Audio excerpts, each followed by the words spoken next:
You ready, Dave? All right. Teach Me Grappling. What's up, guys? Brian Peterson. I got Dave helping me today. We want to help out one of our Patreon contributors, James LAMAR. James LAMAR has asked this question. He's a brown belt. He's a contributor, and he has this problem where guys will collapse on his butterfly guard, and they'll pin his legs, and maybe they'll pass what I call the double leg pass. He mentioned to me, Lachlan Giles likes to call it the rugby pass. So I watched a little bit of, I did my little research. I looked up Lachlan Giles rugby pass, came up with a video, saw the way he does it. It was really similar to what I'm doing. He actually had some really cool details that I learned from watching Lachlan's video, but he also showed some like wrestling defense videos. So there's some good information there. I'm sure, James, you've already watched it.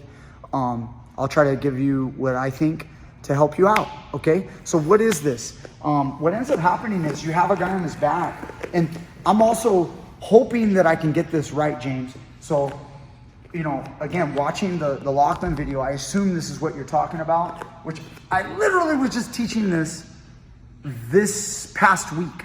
This past week, I was talking about stuffing butterfly hooks. So if a guy's feet are out here, you can control his hooks, and you bring them between and you pinch them to get his legs pinned here. And then I have like two basic ways I go from here. If the guy's knees are super wide, I have trouble moving his knees. That opens the near path here. As he tries to sit up, my head lowers, and I come inside and I get to here. And then I have a whole series on Teach Me Grappling. I think I have it called the double leg pass. I have jumping over the legs. I mean, you can, Lachlan was showing the simple double leg. I can walk around, stretch the hook. The guy tries to follow the hook. Stretch the hook, shove the legs, and pass. That double leg pass is pretty effective once a guy gets his hands locked around your legs. If I'm here and I'm trying to come in and a guy kind of brings his knees in, you see, he's trying to stop me from doing this. I move his knees to one side. I use my elbows and I move his knees. Once I do that, I hug, and now with his knees smashed, I pressure forward. He has two hooks, but they're folded to the side, so when he tries to keep them sticky, I can walk over them, crush them with my legs. I can windshield wiper my feet and pin and pass. I can also from here go to side smash. Side smash is a great position to win from here. Whatever. Lots of good passing opportunities. You don't want a guy to pin you here, pinch your ankles together, and then start dominating you. So the question is, what do you do? First off, I don't know where it's starting from. So if you're on your back, here's the rule. I never sit in one place and let a guy grab my ankles. If he can grab my shins and ankles, he can start attacking me, passing my guard, or in this case, pinning them. And then now you're already like getting stuck. Okay, so the first things first, if you're here and a guy's grabbing your ankles, you should be rotating your legs. You should be playing guard and not letting him control, okay? If you're worried about the guy doing this, I'll sit up. Now that brings me to this position. Is it happening from here? If you're playing a lot of seated guard, you might be going like this, and the guy grabs your ankles and then drops down. See that? I went to some type of grip, like a car tie, tricep, and look what Dave did. He's like, no problem. I'll just pin you, and now we're in that situation, okay? So if he backs up again, and we're playing like this, where should my hands be? If I'm reaching for Dave's head and Dave's hands go there, I cannot be there. I've got to already start my grip sequence, which could be the arm drag. If I do it early and I control, I can fold my leg in, because I never gave him a chance to pin my legs in the first place. So you have to be first. So I don't let him go here and drop. Yeah, he's right there. Now he's got me. See that? So if I do it a step earlier, go ahead and try to do it. Now like, see, now I've got the arm drag position, and I'm dragging him and I'm threatening the back take. So it creates the game. The other thing I can talk about is just look at my hands. My hands follow his hands. So I practice not letting his hands grab my feet. Maybe you fold one leg. Like, so I'm like always here, you know? I'm playing here. I don't want to be in a position where the guy's always controlling my feet. You can cross your legs. If you're out here, your hands need to be here. like here. And if he does pin like that, boom, I can go 2 against 1. Okay, I don't want him to like be able to make his play. Okay, so we talked about preventing the first part. Then we have preventing once it happens. It gets to here. Don't try to play butterfly guard. So while I'm trying to play butterfly guard like this, I'm trying to grip him, Dave's gonna make his play. You see that? And it plays right into his game. So you don't have, there's no rule that says you have to play butterfly guard. Just because he stuffed him in a butterfly. A lot of people don't do it. Some do at high levels. If you watch like Abu Dhabi, you'll see some, again, I'm primarily a no-gi guy, but it's still the same in the gi. I don't have to stay here. So a lot of times we feel like we're playing guard, we're on our butt, we have to play guard. Instead of realizing, watch this, I'll just grab, if you have the gi, you can just go here, pulse the hand, and turn, and start opening your legs. See, if I hold him at a distance, I don't want to rip Dave's shirt, so I'll just like go here or something like this. And now, you notice, if you try to pinch my knees, if he tries to pinch, he's not advancing forward. So at some point, I'm gonna get my leg out. If the guy tries to now climb for my back, even if he gets through my hand, like you can still come back and now you're playing butterfly again. Do you notice he doesn't have that double leg pass? If Dave tries to drop down, I've got control of him and I'm already threatening the butterfly sweep. So again, let's say Dave did this technique where he pinned me and went to here, right? And he's about to drop. All I need to do is just turn. And then now as I'm playing here, I got a whizzer. Now I can play here. This is still a good game. I can play this whizzer game. Maybe I'll get back out to a sprawl. I don't have to play guard. One of the things that I really like to do is turn my back and then face them with a guillotine. You can also get a Kimura. So I like to do this a lot when I'm grappling. I'll turn, and then now as I'm here, I'll get a guy going to my back. As he walks under my back, I'll catch the guillotine. And then now I'm here. If I can't pull in here, I'll go arm in and wrap. Okay? So watch that again, real slow. Maybe a little too fast. So I'm here, I'll turtle. As I see his head, I'll let him go towards my back. As he goes towards my back, I'll put my hand here. And then this hook, you can reference this, walk around it. See? You can reference this Jeff Glover versus Robson Mora. Okay? Robson is a multiple-time world champ, one of the greatest lightweights of all time, in my opinion. He's been forgotten a little bit by a lot of people because he's kind of older generation now. But when I was coming up, I would like study Robson Mora.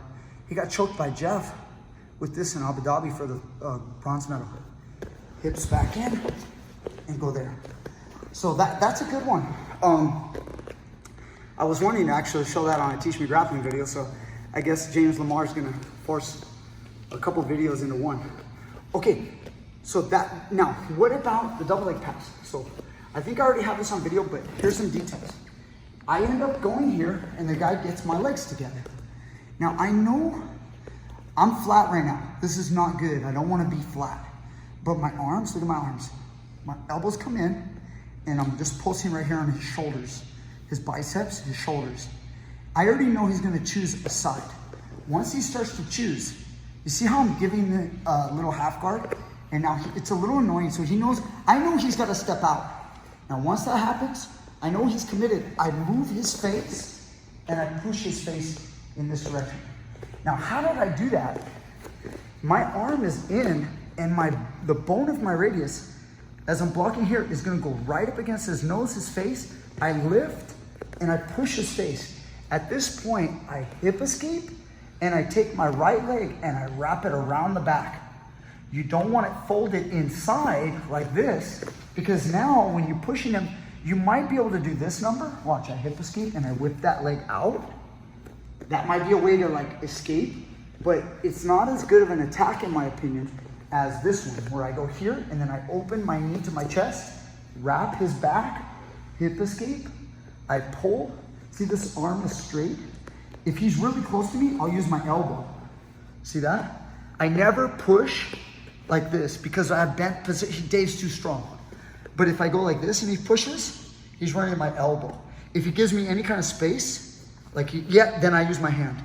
And then now I'm pulling the elbow, hip escaping, and then my knees come together and I'm threatening the omoplata or the Kimura. I wouldn't usually go for the Kimura personally, but if you're a Kimura type of guy, you got that option. I like personally to use my legs.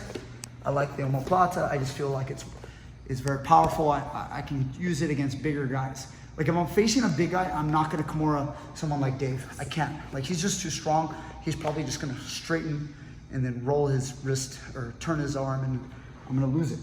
So again, he goes double leg pass. Look at this position. You don't wait until the guy gets to the side. Once he gets to the side, if he pins my back down and see where his head, I can't cross face anymore. Even if my hand's here, there's no way I can force it. He's just gonna start coming up. And then you're gonna get your guard passed and get mauled. So it's important that you make the move early. So once here, see my hands are here, I move his head and I hip escape, pulsing on him. If I can't get the omoplata in, let's say he pulls out before, then that's fine. We're back into grappling here. You know, I got a foot in the hip, I got a leg here, little knee shell kind of thing. Maybe I'm gonna sit back up, we're gonna restart. It doesn't really matter, but again, he pins my ankles and he starts going double leg pass. See, I'm already like going here. You see how, look at how I moved his head to the left and now my foot right here has to stop him from jumping over my leg. So I'm gonna stretch my leg and then open it outward. Now even this right here, as Dave runs into me, I'm not on my side, so I'm not gonna get the omoplata on this one. But even as he tries to drive into me to stop the omoplata, it's gonna be just a more neutral kind of guard. He's not gonna pass my guard right away. And that's important, okay? What else do I need to show, Dave? Those are like the big ones we worked on today. Yeah, so we had actually a class working with my guys going over this kind of stuff.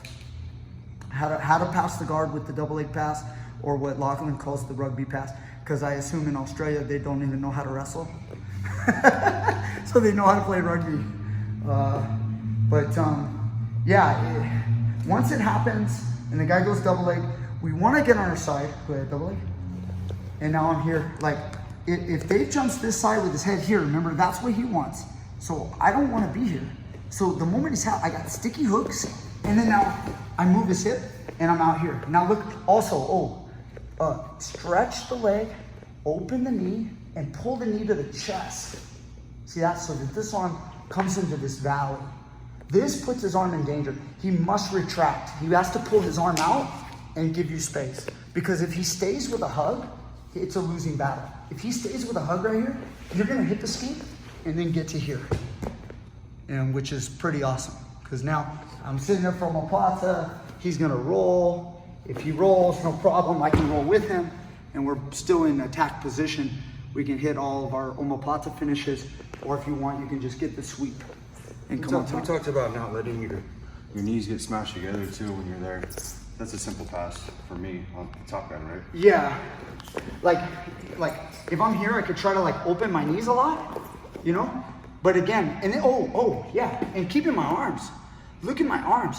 So since he's already pinched my legs and I feel like I can't use them, remember, he's gonna lower his head and he's gonna push me so he gets me on my back. And then he really attacks gets here. See that?